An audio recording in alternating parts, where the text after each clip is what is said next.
Sometimes, people just don't want the truth.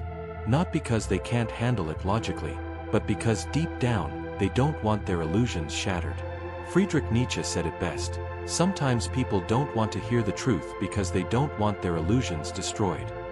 They told you love would save you, that it would be pure, that it would be unconditional. That one day, someone would come into your life and somehow patch up all the parts of you you've been afraid to face alone. You grew up hearing this, from stories, from movies, from music. These promises were whispered into your subconscious, not by one person, but by a culture. A culture that said, hold on, one day, love will make it all okay. And you believed it. Not because you're gullible. Not because you're naive.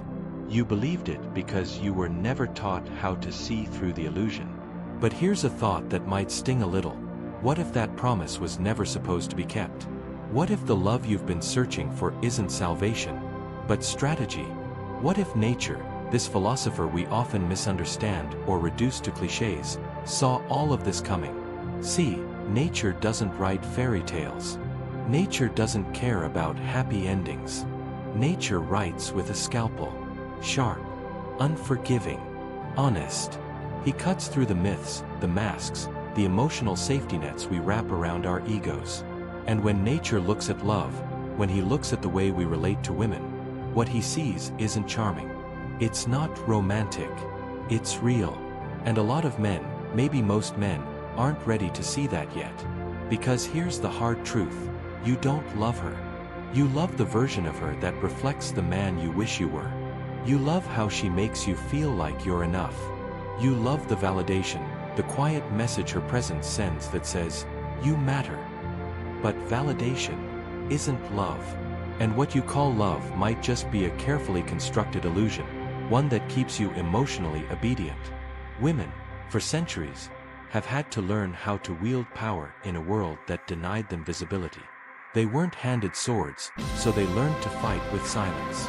They weren't granted control, so they learned to master influence. Not because they're manipulative by nature, but because they were forced to survive in the shadows, while men claimed the spotlight.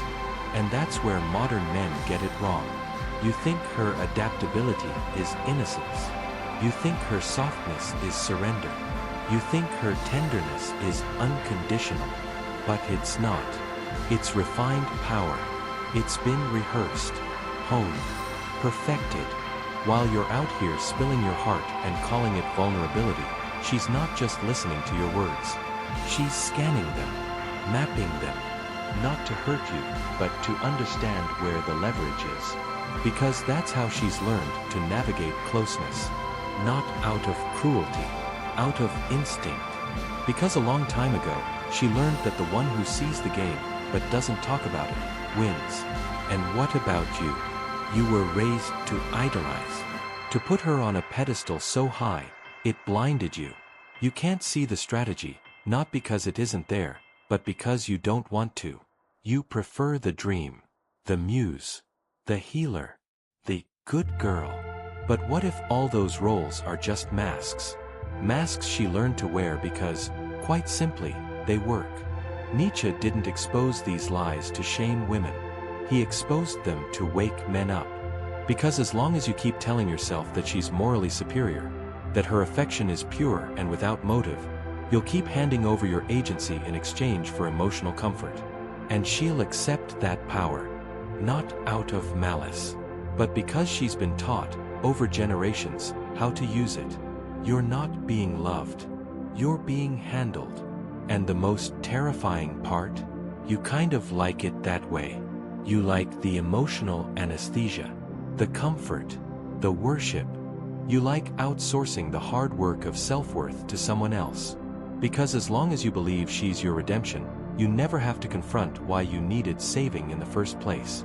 And that is what truly scares you. But fear is tricky. It wears 100 different masks. And one of its favorite disguises? Romantic devotion. You tell yourself you're loving purely, that you're giving freely. But take a second look. What you're really doing is bargaining. You like the emotional anesthesia, the comfort, the worship. You like outsourcing the hard work of self-worth to someone else. Because as long as you believe she's your redemption, you never have to confront why you needed saving in the first place. And that is what truly scares you. But fear is tricky. It wears 100 different masks. And one of its favorite disguises? Romantic devotion. You tell yourself you're loving purely, that you're giving freely. But take a second look. What you're really doing is bargaining. You're saying, "Here, take my heart. In return, fix what I've been afraid to fix on my own." You're not looking for a partner. You're looking for a solution. And while you're pouring out your soul, hoping it will be enough, she's listening. Not to what you say, but to what you need. She's mapping your emotional vulnerabilities.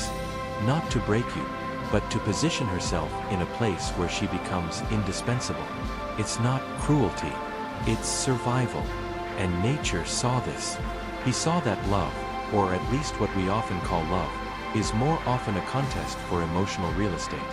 A subtle, unspoken dance of power. Who gets closer first? Who withholds first?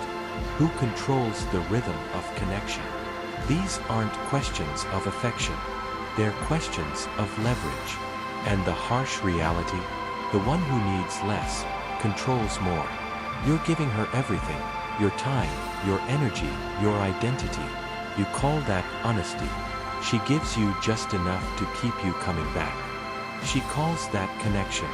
But it's not connection. It's choreography. We live in a culture where women are trained, often unconsciously, to influence without seeming to lead. And men are trained to submit while convincing themselves they're conquering. This isn't her fault. It's not even your fault. It's the result of centuries of conditioning. Men ruled the outer world. Women mastered the inner one. And now, in modern love, you walk right into the trap, smiling. She doesn't need to argue.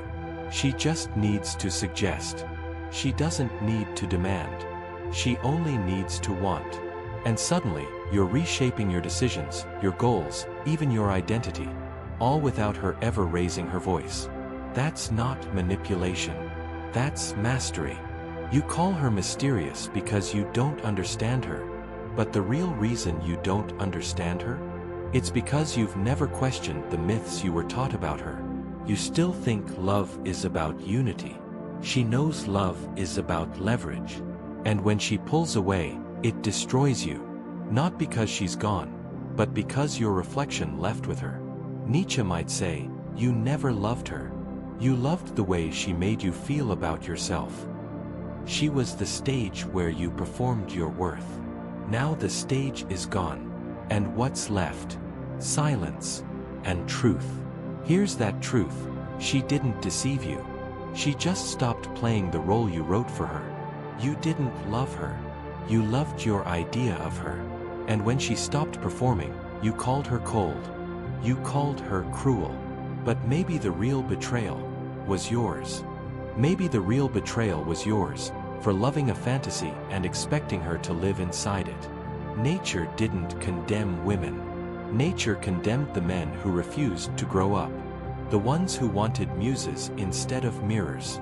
The ones who longed for angels instead of facing real, complex human beings. Because let's be honest, a muse doesn't challenge you. A muse doesn't demand you evolve. A muse simply inspires and stays silent. And deep down, that's what many men want. Not a woman, but a mirror that flatters. A mirror that never cracks. But if you're done blaming her, if you're truly ready to step out of the dream, then it's time to look inward. Not with guilt. Not with shame. With clarity. Because only from clarity can something real begin. And maybe, just maybe, that something real isn't the death of love. It's the transformation of it. You were told that love is the highest virtue. That selfless love is the hallmark of a good man. That to give everything without asking for anything in return makes you noble. But let's question that for a second. What if selflessness, the way it's been sold to you, is just another disguise? A mask for emotional dependency? What if, underneath the poetic declarations and grand romantic gestures, there's something else entirely? A quiet fear. A voice whispering, if I don't give her everything, she'll leave. So you give more. You compromise more. You erase parts of yourself, sometimes the best parts, just to fit the role you think she wants. But that's not love. That's submission, dressed up as romance. And while you think you're being brave by loving so hard, she feels something different. She feels control. Not control through dominance, but control through presence. Through the way your entire sense of identity begins to orbit around her approval. And here's the thing, she didn't ask for that. She didn't ask to be your everything. She didn't ask to be your redemption story. She was just being herself. But you turned her into a symbol, a mirror for your worth, a stage for your insecurities. And now that the mirror has cracked, you're not just grieving her. You're grieving the story. The story that said, if she loves me, I am whole. If she stays, I matter. But that's not truth. That's narrative. And when reality finally breaks in, when she stops acting the way you expect her to, you call it betrayal. But Nietzsche would call it something else. Awakening. The lie wasn't that she had power. The lie was that you didn't see it. You called her gentle, but she was observant. You called her nurturing, but she was strategic. You thought she surrendered, but she was choosing, always choosing. Because she understood something you never did. The one who sees the dynamic clearly, holds the key. And now, finally, the illusion starts to break. You start remembering things, little moments. The way she smiled when you were vulnerable, but behind the smile was something else. Something calculating, not malicious, just aware. You remember how she responded to your emotions before you even expressed them. You thought it was intuition, and it was, but not in the spiritual sense you romanticized. It was survival. Intuition, for her, is how she stays ahead, how she navigates a world that rarely gave her direct power, but always demanded she find a way. She didn't learn that skill in a fairy tale. She learned it through necessity. This isn't about pointing fingers. It's not about blaming women. It's about understanding the system both of you were born into. A system that sells love as mutual surrender, but practices it as mutual leverage. A system that brands vulnerability as virtue but uses it as currency. And once you really see that, you're at a fork in the road. You either grow up, or you break down. Most people, they break. They can't handle the disillusionment, so they run back to the myth. They look for another muse, another woman to act out the role, and they tell themselves, this time, it'll be different. But it's not. Because the actors change, but the script stays the same. And until you stop needing her to play the part, you'll never meet the person behind the performance. But what happens when the mask finally drops? What happens when you stop looking for roles and start looking at reality? You begin to see what was always right in front of you. Not manipulation, not cruelty, instinct. You see a woman who understood, early on, that she wouldn't be given institutional power. So she mastered relational power instead. Not because she's power hungry, but because that's the only power she's been allowed to have. And if you're willing, really willing, to see her for who she is, without the myth, without the fantasy, without the pedestal, then for the first time you can start to see yourself. And from there, love doesn't have to be a performance anymore. It doesn't have to be about masks or leverage or silent emotional wars. It becomes something else entirely. It becomes a revolution. Not against her. Not against love. But against the stories that have kept you asleep. So ask yourself, are you ready to stop needing her to be your redemption? Are you ready to stop handing over your power in exchange for comfort?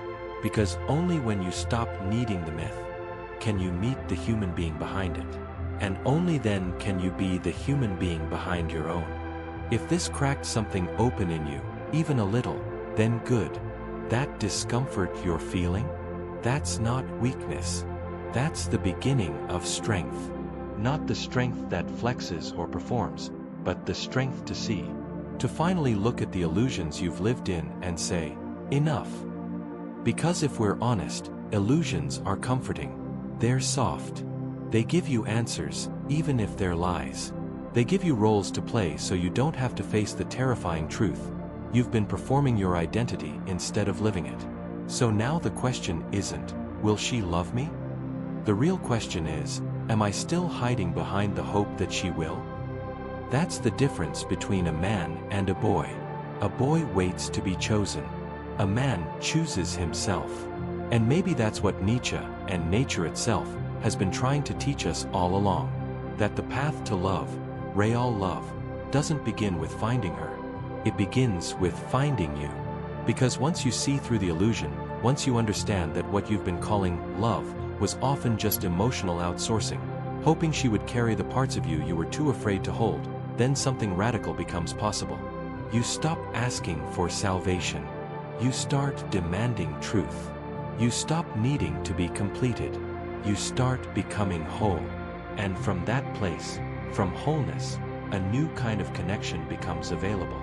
One that isn't built on fantasy, or fear, or emotional codependency masquerading as devotion. But something far more rare. Respect. Not the surface-level kind that comes from flattery or performance. The kind that comes from two people seeing each other clearly, flaws and all, and still choosing to meet in the middle, not to complete each other, but to challenge and expand. But make no mistake, that kind of connection isn't possible until you stop chasing the muse, until you stop offering your soul in exchange for a sense of self. Until you stop believing that if you sacrifice enough, suffer enough, shrink enough, she'll stay. Because here's the truth. If you have to become less to keep someone, they were never yours to begin with. If you have to betray yourself for love, it isn't love, it's dependency. And dependency breeds resentment. Quietly, slowly, until one day, you wake up and don't recognize the man in the mirror. He gave everything, and got nothing real in return. Not because she took too much, but because he never asked himself why he kept giving it away. So here's the invitation. Stop giving away your agency. Stop mistaking approval for affection. Stop confusing comfort with connection. Start getting uncomfortable. Start telling the truth. Start becoming the kind of man who doesn't need a role to play, because he knows who he is. And when you know who you are, you no longer chase. You attract. Not because you're performing, but because you finally stopped pretending. You don't need her to fix you. You don't need her to complete you. You don't even need her to stay. You want her, but you don't need her. And that difference, that subtle but sacred difference, changes everything. It shifts the energy. It collapses the performance. It levels the playing field. Because now, there's no leverage, no pedestal, no unspoken trade, just presence, just reality, just two people meeting where they actually are. This is what the old philosophers knew. This is what the mystics whispered behind all the poetic language. That love without illusion isn't less beautiful, it's more, because it's real. And maybe that's what you're ready for now. Not another fairy tale. Not another fantasy. Reality. Her reality. Your reality. And the kind of love that can only grow when both are seen, owned, and honored. So if this made you pause, if it made you feel something that your usual distractions can't silence, don't run from it. Sit with it. Let it sting. Let it unravel the parts of you that still want the myth. Because on the other side of that unraveling is freedom. Freedom from the old roles. Freedom from the old stories. Freedom from the quiet desperation to be saved. You don't need to be saved.